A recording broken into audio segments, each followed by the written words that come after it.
Good morning. Happy Friday. I want to talk about investment, but I'm going to make it topical and timely. I'm going to talk about it in the context of New Year's resolutions. So I have been reading Deep Work, or I finished Deep Work by Cal Newport, who's the same guy who did Digital Minimalism, and I'm very interested, very much enjoying, and very inspired, because that's what happens when I read a new book. Wow, I just need to change my life. It's like like dude's watching a Ryan Gosling movie. I am the driver. So it's a good book. I recommend it, along with Digital Minimalism. But he's talking about the concept of deep work, in the benefits it provides and the context of the contrary.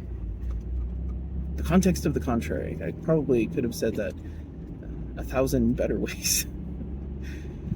We have an obsession with shallow work.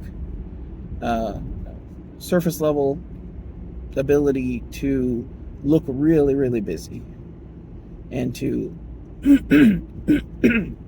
appear to others and to feel ourselves, not even tricking ourselves, but to honestly feel like we are getting work done, getting lots of work done, because our arms are moving around, our papers are being shuffled, web apps are being opened and closed, so much stuff going on. And for some people that is their job, to do shallow work and to do it quickly and efficiently. That's great. But for a vast majority of people, I believe, deep work is required, and deep work is single tasking, single focus, no distractions, zero distractions. Like, you should essentially be staring at a wall and have something that you're working on, and have that work that you're performing be such that it's there's a lot of friction between that work and distractions. So I didn't even open a computer. I used a pocket chip, but whatever. Basically, I was just reading. Like, there's a lot of book reading I have wanted to do, and I have been frustrated with myself over the apparent inability to do so, because it's just a lot of distractions going on. But this reinvigorated my efforts and reminded me of my previous early morning streams, where I could get in an hour or two of solid work and just basically uninterrupted. And this is made even easier, since if that uninterrupted work is going to have high friction for any kind of distraction, if I'm just sitting at a small empty desk in a corner with a blank wall in front of me and a book in front of me, well, there you go. It's suddenly easier to focus, and the results were almost immediate. Like, I have once I started thinking about things in this term, in the terms of deep work, it was very easy to identify, well, this is something that I want to invest in. And invest is the right word. It's something that it probably happens in other fields, but like for programmers, there's very little friction in testing out other things, and actually that type of thing is rewarded often. It's like, oh, look at so lots of things are rewarded improperly. Shallow work is rewarded because it's very visible, very obvious, and socially acceptable, I guess, to be like, whoa, I sent you an email at 4:35 in the morning, and you immediately responded to me. That's awesome. But what you should do is get enough sleep and come into the office and do better work than come into the office and be like, oh, I was up all night answering emails. I was working so hard. I was working so hard. Look at the bags under my eyes. This is how hard I was working. It's just being inefficient, and it's a word I have an interesting relationship with at this point. Because he also talked about the breakdown, or the difference between cognitive work and, like labor of any kind, like physically moving things, physically assembling things, you know, even soldering PCBs. Cognitive work has deeper requirements, and the deeper your focus, the easier it is to work with.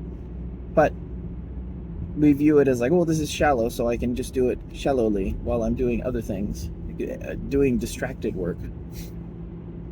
Because if an email comes, I got to respond to that email. Right. That's bad. So I was talking about investment. So there are probably things in your life that, I mean, as I was reading this, I'm going to finish a sentence one of these days. As I was reading this book, I was thinking, oh, this would be perfect for, you know, X. I want to learn about this. I want to learn about that. There were nagging things that I was like, one of these days I'm going to read that textbook. And I've tried a couple times, but just couldn't really get into it, couldn't really get the motivation. And this was like, this is the perfect opportunity for me to do this. And that just immediately came to mind. And then after that, I was thinking, my thoughts kind of expanded on it to like, well, I could use this deep work time to focus on other things. Like there's other topics I want to get into, and other, frankly, books that I have sitting there not doing anything that I could just put there and just read and be like, I'm going to read this book for the next hour. Here I go. No distractions, no nothing. And I work very well in the mornings. Don't show me any of the old morning streams though. All the thumbnails look terrible. Titles like fun morning stream, and I'm like,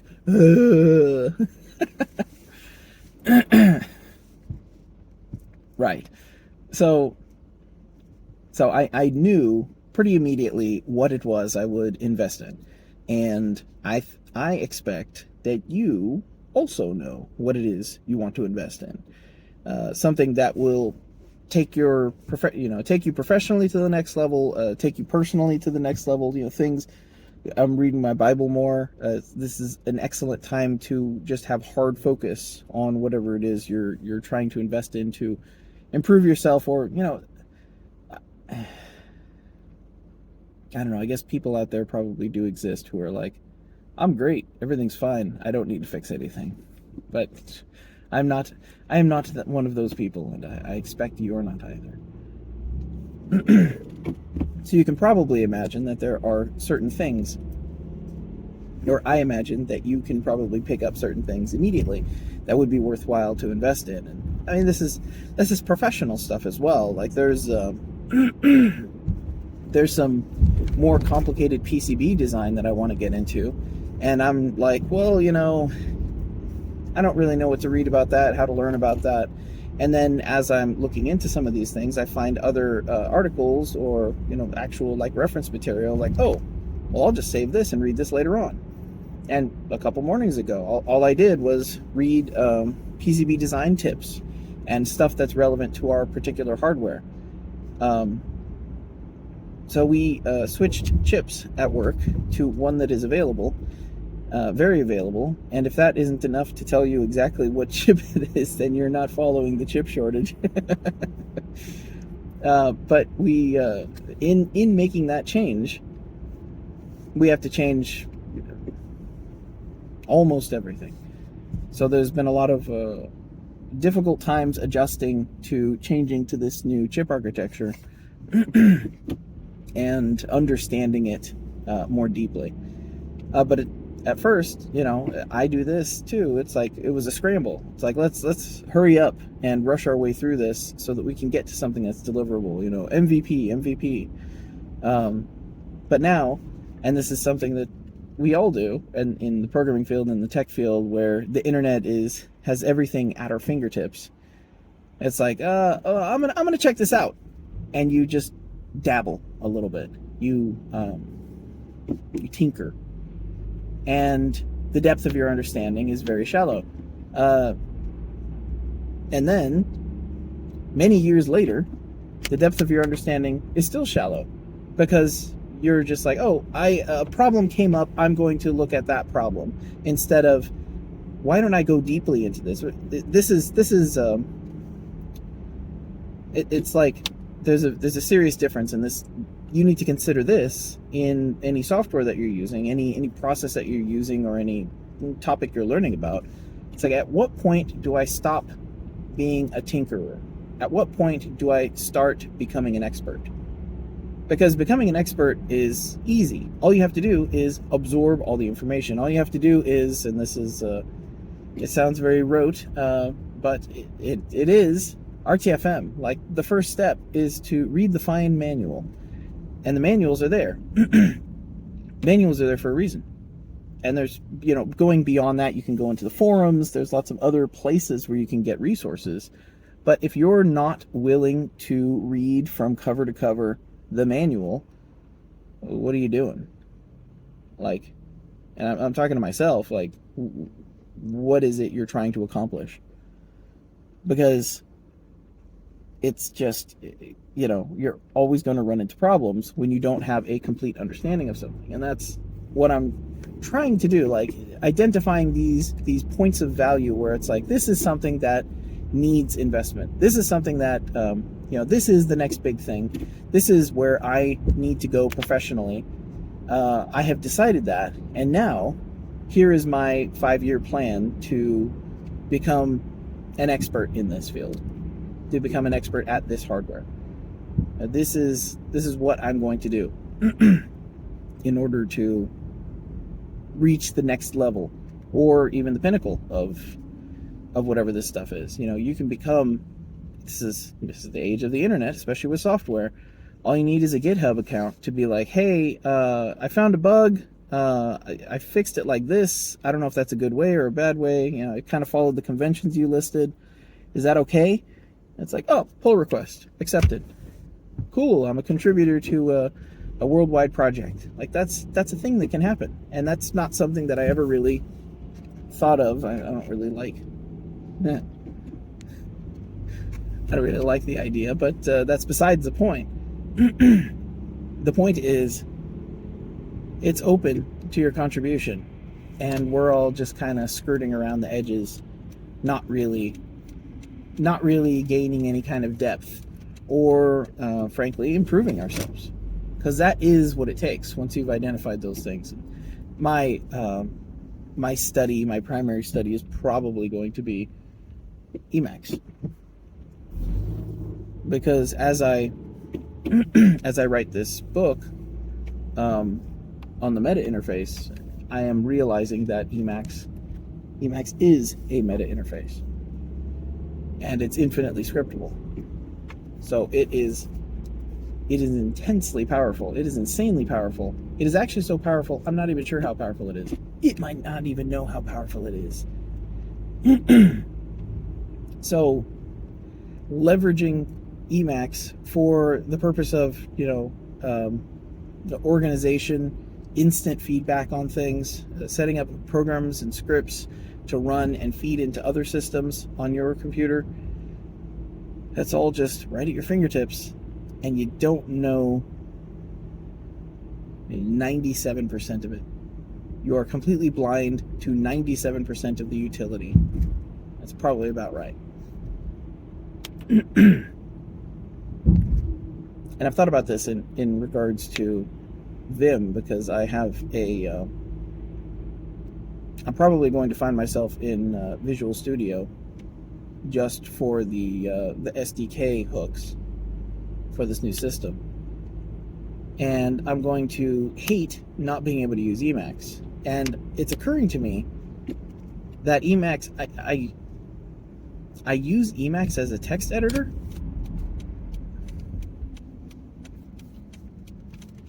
but I do really use it as an operating system.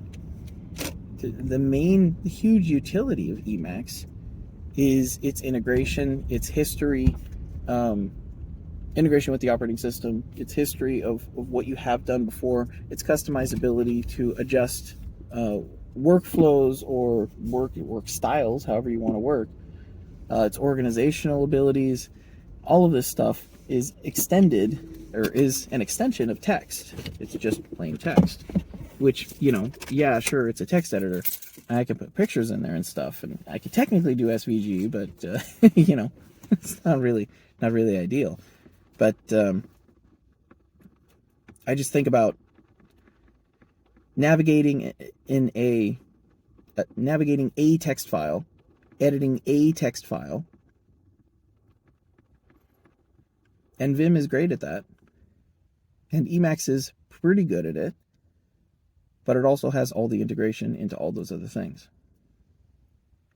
So being on Visual Studio and just using Vim keys and hopefully, Vim scripting and stuff, I'm probably going to make little macros, and I'm probably going to make them in Emacs for grabbing a snapshot of the file, dumping it into a Emacs buffer, tweaking things, and then have a single button press to flop it back over into Visual Studio so that I can look at it. I can examine it over there. I can see what the any bugs or things like recommendations, see what things are pointing to. But all that's like live. It should show up immediately anyways. It's just super weird. Like, that's the point. The point of Emacs is that it's an operating system. Even with Evil, it's just a pretty good text editor.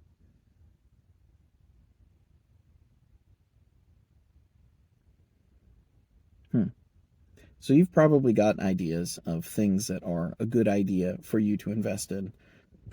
Things that will make you a better worker, maybe, but maybe follower, maybe Christian, maybe father. There's lots of other things. There are other parts to your life than being hyper productive and being super efficient at completing work. That might be different if you're, self-employed and you want to get more done. That scales into other things, but there's more to life than productivity. I don't know if you know this. I only figured this out recently. Have a good weekend.